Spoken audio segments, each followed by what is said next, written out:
I listened to the audiobook of Two Can Play by Ali Hazelwood, and I honestly have to say that I was a bit disappointed.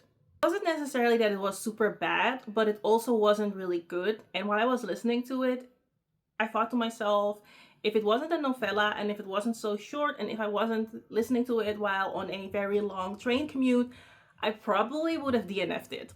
The main characters, Jesse and Viola, felt very bland and childish to me.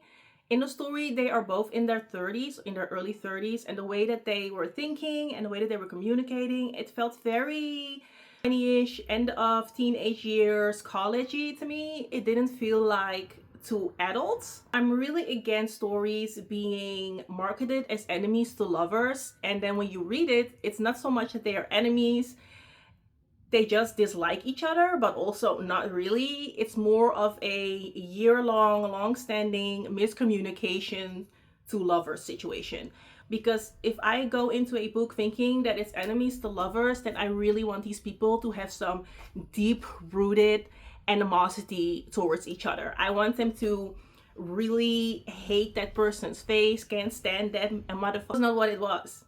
It was just awkward. As someone who regularly reads smutty, spicy books, the scenes in this story were incredibly awkward. I got the feeling that it was supposed to come across as two people getting to know each other after secretly longing for each other for years, to show the slowly building tension and them getting to know each other. But again, we're not talking about two people who are just discovering schmacks. We're talking about two adults who, to a certain extent, they have had romantic relationships. They even talk about it. They have been with other people, and the way that they were communicating with each other, it felt very, very immature. Some of the lines were just really, really cringy. For example, there's a line, and I'm paraphrasing, where they are in bed and they are getting it on, and she says, "He licked me till I was raw."